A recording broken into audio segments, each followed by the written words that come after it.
வணக்கம். இது இலங்கையின் முதல் தர செய்தி வழங்குனர் நியூஸ் ஃபர்ஸ்டின் பிரதான செய்தி. எமது சர்வதேச நேயர்களை குளோபல் டிவியூடாக சந்திப்பதில் மிக்க மகிழ்ச்சி. வணக்கம் ரஞ்சனி. வணக்கம் ரியாஸ். வணக்கம் நேயர்களே. இன்று கூட நியூஸ் ஃபர்ஸ்டின் பிரதான செய்திகளூடாக உங்களை சந்திப்பதில் மகிழ்ச்சி. எமது விரிவான செய்திகளுக்கு செல்லும் முன்னர் முதலில் இன்றைய தலைப்புச் செய்திகள். கிளிநொச்சியில் தமிழ் தேசிய கூட்டமைப்பினர் கலந்துரையாடல். கூட்டம் நடைபெற்ற மண்டபத்திற்கு வெளியே காணாமல் போனவர்களின் உறவினர்கள் கவன ஈர்ப்பு போராட்டம். காணாமல் போனவர்கள் தற்போது உயிருடன் இல்லை என கருதி மரண சான்றிதழ் வழங்க அரசாங்கம் தீர்மானம். இலங்கையை ஆசியாவின் பொருளாதார மத்திய நிலையமாக மாற்ற உள்ளதாக பிரதமர் சுவிட்சர்லாந்தில் தெரிவிப்பு. மேல் மாகாணத்தை மாநகரமாக அபிவிருத்தி செய்யும் திட்டம் தொடர்பில் அமைச்சர் விளக்கம். இலங்கையின் தனியார் வைத்தியசாலைகளில் வெளிநாட்டவர்களுக்கு சிறுநீரக அறுவை சிகிச்சைகளை மேற்கொள்ள தடை. மக்கள் அழைத்தால் அரசியலில் பிரவேசிப்பதாக முன்னாள் பாதுகாப்பு செயலாளர் அறிவிப்பு. தமிழ் தேசிய கூட்டமைப்பின் பாராளுமன்ற உறுப்பினர்களுக்கும் வடக்கு மற்றும் கிழக்கு மாகாண சபை உறுப்பினர்களுக்கான சந்திப்பு இன்று கிளிநொச்சியில் நடைபெற்றது. இதேவேளை இந்த சந்திப்பு இடம்பெற்றுக் கொண்டிருந்த போது தமது உறவுகளை தேடித்தருமாறு வலியுறுத்தி காணாமல் போனோரின் உறவினர்கள் ஆர்ப்பாட்டம் ஒன்றிலும் ஈடுபட்டனர். இந்த சந்திப்பில் கலந்து கொள்வதற்காக சென்ற தமிழ் தேசிய கூட்டமைப்பின் பாராளுமன்ற குழு தலைவரும் எதிர்க்கட்சி தலைவருமான ஆர் சம்பந்தன் கிளிநொச்சி கந்தசுவாமி கோவிலில் வழிபாடுகளில் ஈடுபட்டார்.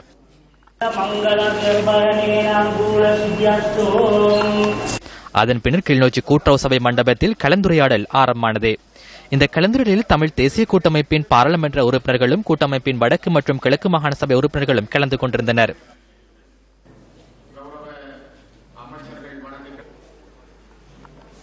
இதேவேளை காணாமல் போன தமது உறவுகளை தேடித் தருமாறு வலியுறுத்தி காணாமல் போனவர்களின் உறவினர்கள் கவனிருப்பு போராட்டம் ஒன்றில் ஈடுபட்டனர்.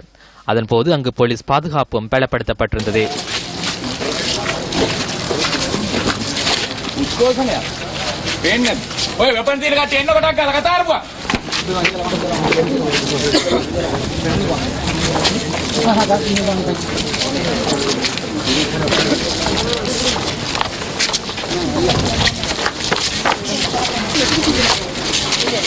பின்னர் ஆர்ப்பாட்டத்தில் ஈடுபட்டவர்களை வடமாகாண சபை உறுப்பினர் அனந்தி சசிதரன் சந்தித்து கலந்துரையாடினார்.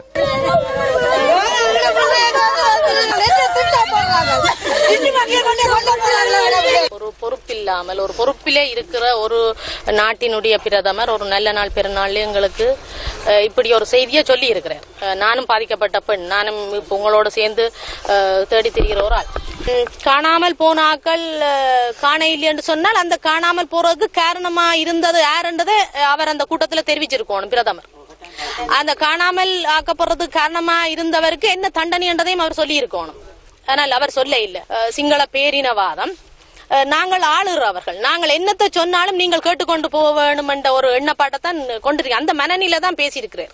நான் அந்த செய்தியை கேட்டு உண்மையில நான் அதிர்ச்சி அடைஞ்சேன். ஏனென்றால் எல்லாருமே உங்களோட நானும் சேர்ந்து எங்கேயோ எங்களோட உறவுகள் இருக்குது. ஏனென்றால் கடந்த கால அரசாங்கம் ரகசிய தடுப்பு முகாம்களை வச்சிருந்தான்னு இந்த உலக நாடெல்லாம் சொன்னது மனித உரிமை அமைப்புகள் எல்லாம் சொன்னது.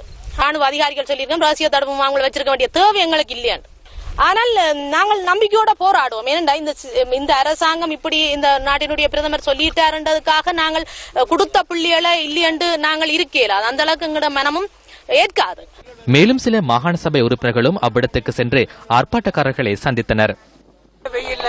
நாங்கள் வந்து சீரழிகிறோம், உள்ளுக்கு எங்களுக்கு ஒரு தண்ணி கூட கொடுக்க வேணாம்னு சொல்லி கூட அங்க இருந்து அனுமதி வந்து ஒரு என்ன ஒரு தாவாரத்துல இருக்க மாட்டீங்களா?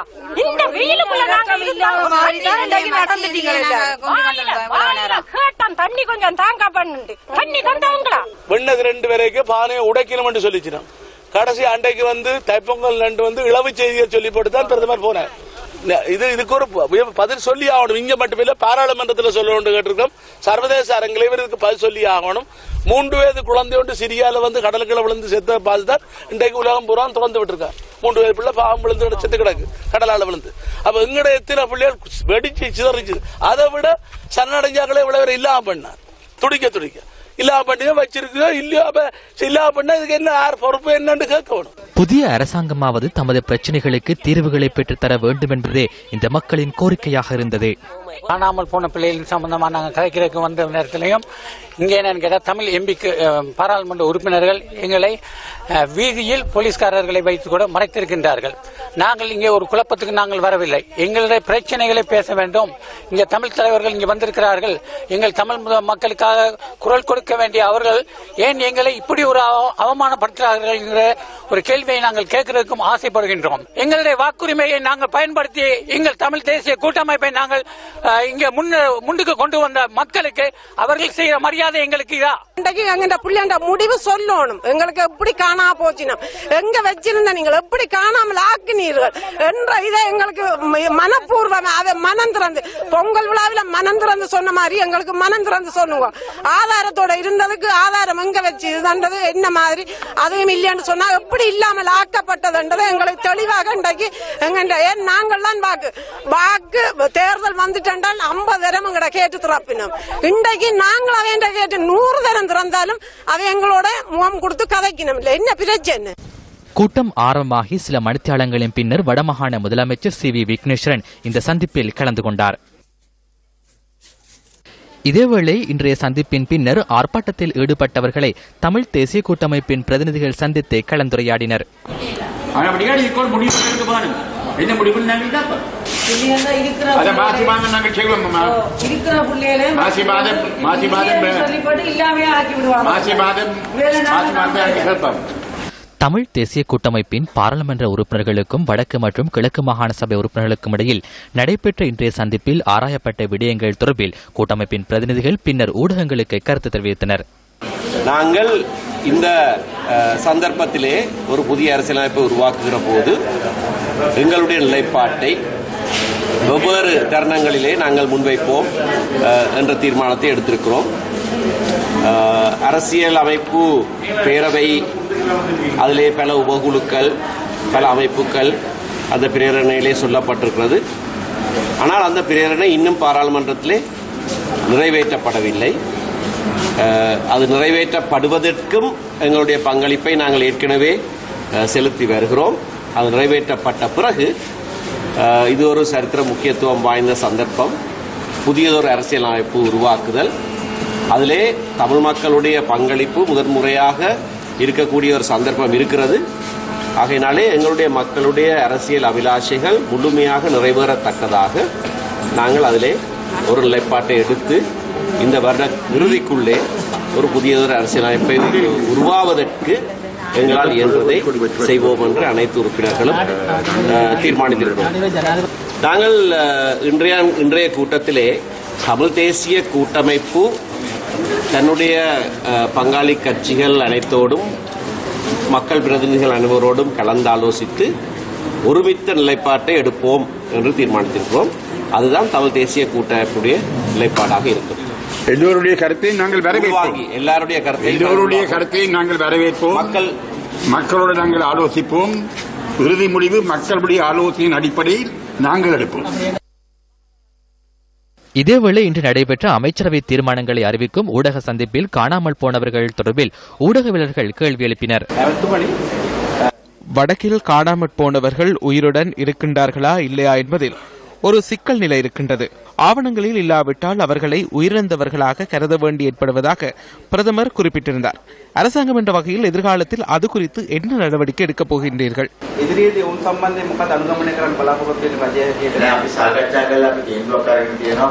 இதுகுறித்து நாம் கலந்துரையாடி தீர்மானம் ஒன்றை எடுத்துள்ளோம். மிக விரைவில் அவர்களுக்கு மரணச் சான்றிதழ் வழங்குவதற்கு தீர்மானம் எடுத்துள்ளோம்.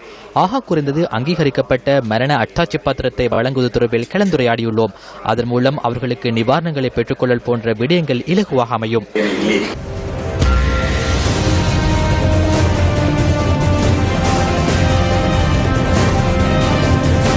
இலங்கையிலிருந்து மோசடியான முறைகளில் கொண்டு செல்லப்படுகின்ற பணம் சீஷல்ஸ் மற்றும் சுவிட்சர்லாந்து ஆகிய நாடுகளில் ரகசிய வங்கிக் கணக்குகளில் வைப்பீடு செய்யும் சட்டவிரோத நடவடிக்கை இடம்பெறுவதாக எதிர்க்கட்சி குற்றச்சாட்டு.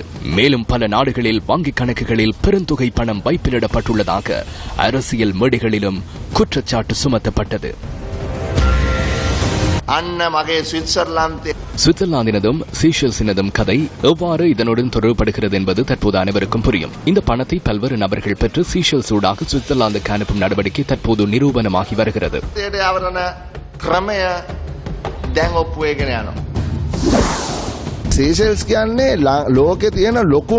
சீஷல்ஸ் என்பது உலகில் அதிகளவு நிதி தூய்தாக்கல் இடம்பெறும் நாடாகும். துபாயிலிருந்து சுமார் $1 பில்லியன் $1 எடுத்துச் செல்லப்பட்டு யுக்ரைனில் வைப்பிடப்பட்டுள்ளதாக எமக்கு தகவல் கிடைத்துள்ளது. $1 பில்லியன் என்றால் 130 பில்லியன் ரூபாவாகும். இது எவருடைய பணம்?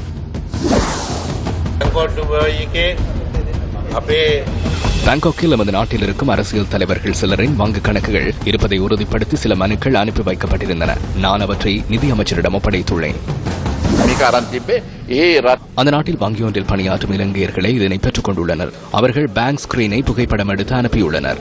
இவ்வாறு அனுப்பப்பட்டதன் பின்னர் அந்த பணம் யுக்ரைனுக்கு கொண்டு செல்லப்பட்டுள்ளது. நாம் இதனுடன் தொடர்புடையவர்களை தேடி வருகிறோம்.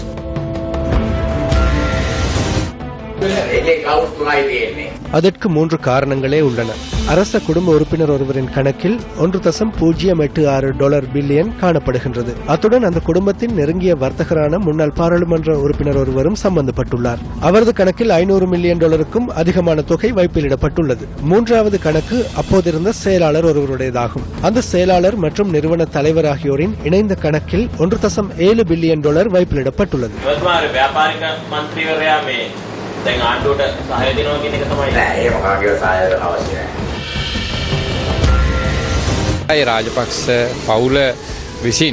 ராஜபக்ச குடும்பத்தால் தவறான முறைகளில் சம்பாதிக்கப்பட்ட பணம் சீஷல்ஸில் வைப்பிடப்பட்டுள்ளதாக நேரடியாக குற்றம் சுமத்தப்பட்டது என்று அதன் உண்மை நிலையை தெளிவுபடுத்துவதற்கான இயலுமை உள்ளது. ஏற்கனவே இருந்த அரசாங்கத்தின் மீது பல்வேறு குற்றச்சாட்டுகளை சுமத்தி அந்த குற்றச்சாட்டுகளால் எழுந்த எதிர்ப்பை பயன்படுத்தி ஆட்சி கைப்பற்றப்பட்டது. எனினும் அதன் பின்னர் நடவடிக்கை எடுக்கப்படவில்லை. விமர்சனங்கள் முன்வைப்பதில் இருந்த வேகம் நம்பத்தகுந்த ஆதாரங்களை முன்வைப்பதில் இல்லை என்ற விமர்சனம் பலரால் முன்வைக்கப்படுகிறது. முன்னாள் ஆட்சியாளர்கள் தொடர்பில் நாம் ஏதேனும் குற்றச்சாட்டுகளை முன்வைத்திருந்தால் அவை ஆதாரமற்ற குற்றச்சாட்டுகள் அல்ல. ஆதாரங்களுடனேயே அந்த குற்றச்சாட்டுகள் முன்வைக்கப்பட்டது என்பதை மக்களுக்கு தெளிவுபடுத்த வேண்டிய பொறுப்பு நமக்கு உள்ளது. மக்கள் தம் மீது கொண்டிருந்த நம்பிக்கையை பாதுகாக்கும் அளவிலேயே நல்லாட்சி அரசாங்கத்தின் தூய்மையை பாதுகாக்க முடியும். அந்த நம்பிக்கை பழுதடையும் அளவில் நல்லாட்சியின் நற்பெயரும் சீர்குலையும்.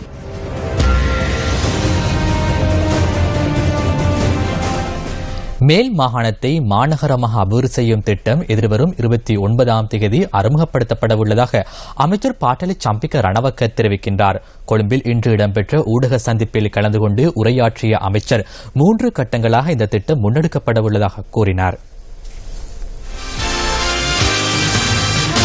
பொருளாதார சுபீட்சம், நியாயமான சமூகம், சுற்றாடல் பாதுகாப்பு மற்றும் மகிழ்ச்சியை இலக்காக கொண்ட சமூகம் ஒன்றை உருவாக்கும் நோக்கத்துடன் இந்த திட்டம் தயாரிக்கப்பட்டுள்ளதாக அமைச்சர் சுட்டிக்காட்டினார். இந்த 4 நோக்கங்களை அடிப்படையாக கொண்டு நாம் 10 மிகப்பெரிய பிரிவுகளின் ஊடாக 160 செயற்திட்டங்கள் அடங்கிய 15 வருட திட்டம் ஒன்றையே தயாரித்துள்ளோம். மன்னாரிலிருந்து கொழும்புக்கு எரிவாயு கொண்டு செல்லும் திட்டம் இதில் முக்கியமானது. அதேபோன்று கொழும்பை அண்மித்த பகுதிகளுக்கான மின்சார கட்டமைப்பை நிலத்திற்கு கீழ் செல்லும் மின்சக்தி கட்டமைப்பு ஒன்றை கட்டியெழுப்பும் திட்டம் ஒன்றும் உள்ளது. அனைத்து வீடுகளுக்கும் நீர் வழங்கும் செயற்திட்டம், அதேபோன்று முறையான போக்குவரத்து திட்டத்தை அமைக்கும் திட்டம், கொழும்பு துறைமுக நகரமும் நிர்மாணிக்கப்படும், கட்டுநாயக்க விமான நகரமும் நிர்மாணிக்கப்படும். 68,000 வறிய குடும்பங்களுக்கு எதிர்வரும் 15 ஆண்டுகளில் வீடுகளை வழங்குவோம். ஜாகல, கடுவல, கொட்டாவ, பண்டாரகம ஆகியவற்றை நிர்வாக நகரங்களாக மாற்ற எதிர்பார்க்கின்றோம். இதற்கான நிதியை எவ்வாறு பெற்றுக்கொள்ளப் போகின்றீர்கள் என இதன்போது ஊடகவியலாளர்கள் கேள்வி எழுப்பினர்.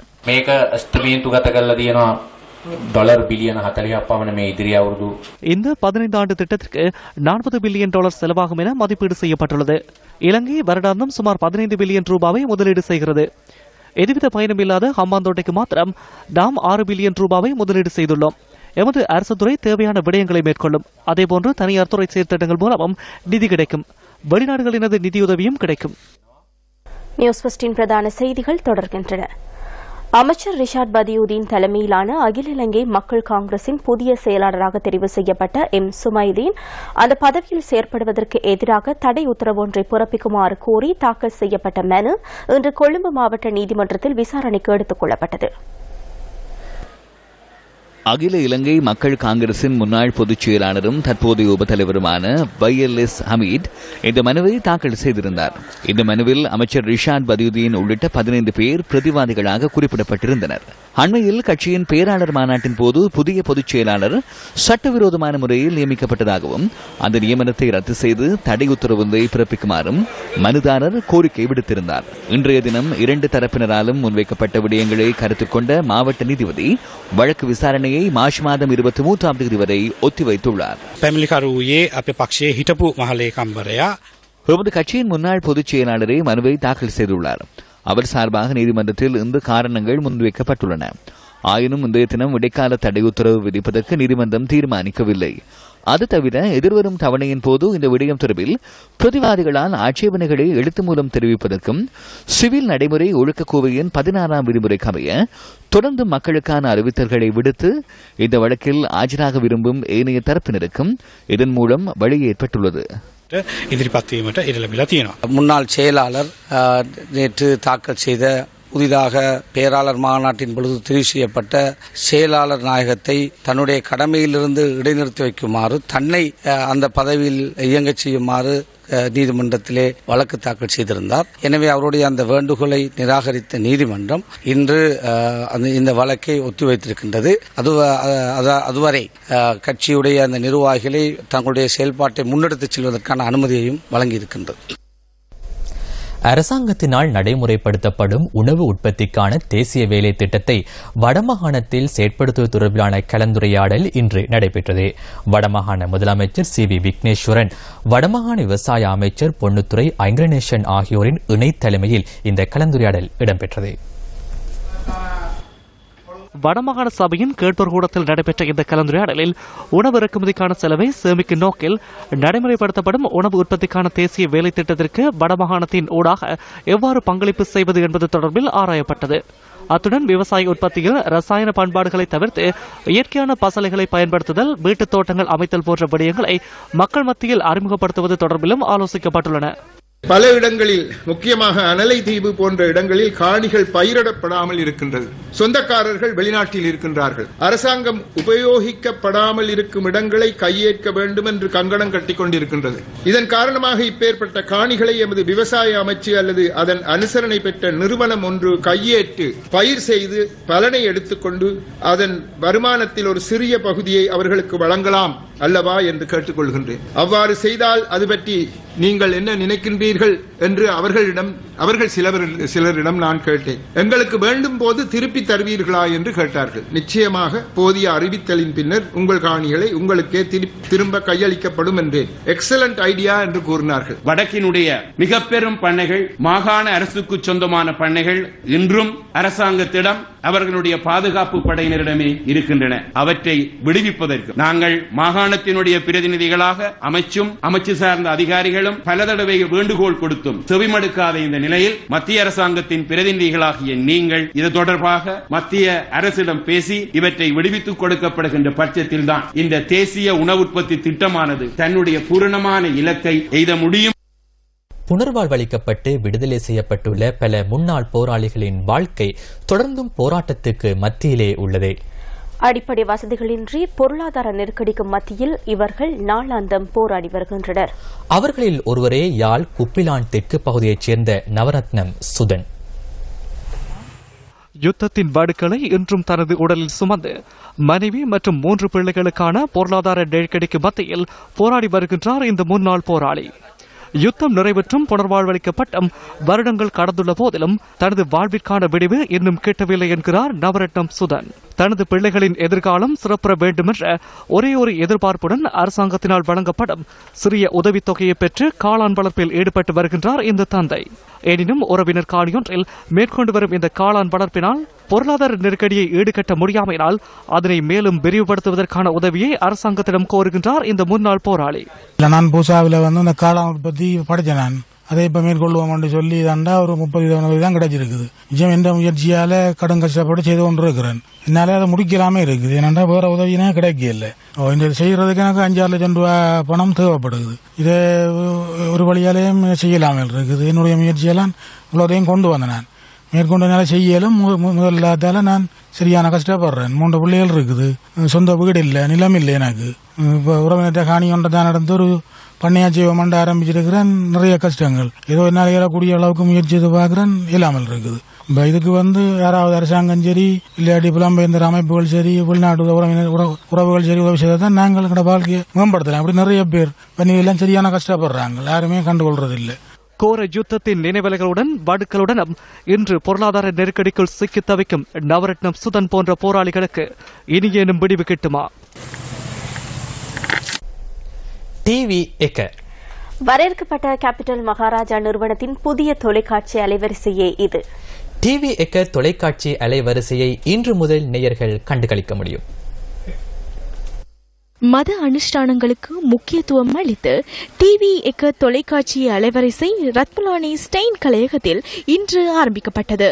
இன்று மாலை 5:04 மணிக்கு இருந்த சுபவேளையில் டிவி எக்க தொலைக்காட்சி அலைவரிசை தனது உத்தியோகபூர்வ ஒளிபரப்பை ஆரம்பித்தது.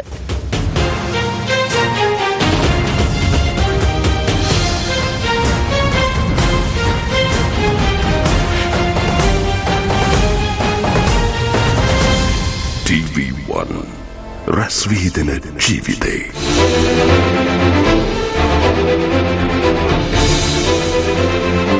புதிய அலைவரிசையின் அங்குரார்ப்பண வைபவத்தில் வரையறுக்கப்பட்ட கேபிட்டல் மகாராஜா நிறுவனத்தின் பணிப்பாளர் சபை உறுப்பினர்கள் மற்றும் நிறைவேற்று அதிகாரிகள் சிலர் பிரசன்னமாகியிருந்தனர். புதிய தொலைக்காட்சி யுகம் ஒன்றின் ஆரம்பத்திற்கான அடித்தளத்தை வைத்துள்ள டிவி எக்க தொலைக்காட்சி அலைவரிசை இந்த நாட்டின் தொலைக்காட்சி நேயர்களுக்கு ரசனைமிக்க புதிய நிகழ்ச்சிகளை ஒளிபரப்புவதற்கு தயாராக உள்ளது. UHF 51 மற்றும் 58 ஆகிய அலைவரிசைகளிலும், டயலாக் டிவி 10ஆம் அலைவரிசையிலும், பியோ டிவி 12ஆம் அலைவரிசையிலும் டிவி எக்க ஒளிபரப்பை நேயர்கள் கண்டுகளிக்க முடியும்.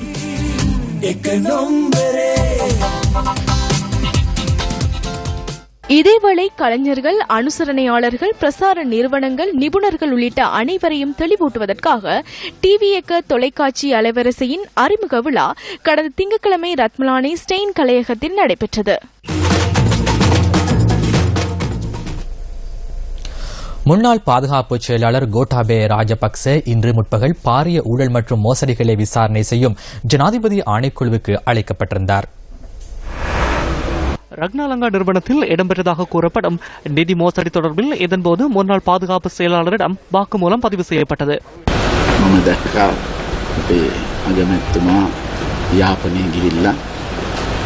பிரதமர் யாழ்ப்பாணத்திற்கு சென்று தைப்பொங்கல் விழாவில் கலந்து கொண்டதை நாம் கண்டோம். அதேபோன்று ஜனாதிபதி மீது குண்டு தாக்குதல் நடத்த வந்தவரை விடுதலை செய்ததையும் கண்டோம். நாம் இந்த நாட்டில் ஏற்படுத்திய சமாதானம் மற்றும் ஸ்திரத்தன்மை, சுதந்திரம் காரணமாகவே இந்த இரண்டையும் செய்வதற்கான வாய்ப்பு கிடைத்தது. முன்னாள் ஜனாதிபதி சந்திரிகா பண்டாரநாயக்க குமாரதுங்கவும் யாழ்ப்பாணத்திற்கு சென்றிருந்தார். அவர் ஜனாதிபதியாக இருந்தபோது ஒரு நாளேனும் யாழ்ப்பாணத்திற்கு சென்றார் என நான் நினைக்கவில்லை. நாம் இந்த நாட்டில் ஏற்படுத்திய ஸ்திரத்தன்மை மற்றும் சுதந்திரம் காரணமாகவே இவை அனைத்தும் சாத்தியமானது. நாம் ஒரு வருடமாக இந்த விசாரணைகளுக்காக வருகின்றோம். பரவாயில்லை, எனக்கு ஒரு பிரச்சனையும் இல்லை. தனியார் வைத்தியசாலைகளில் வெளிநாட்டவர்களுக்கு மேற்கொள்ளப்படுகின்ற சிறுநீரக மாற்று சத்திர சிகிச்சை தற்காலிகமாக நிறுத்துவதற்கு சுகாதார அமைச்சு தீர்மானித்துள்ளது. விரிவான தகவல்களை எமது அடுத்த பிரதான செய்தியில் எதிர்பார்க்கிறோம். இத்துடன் 20 மணி பிரதான செய்திகள் நிறைவடைந்தன. வணக்கம்.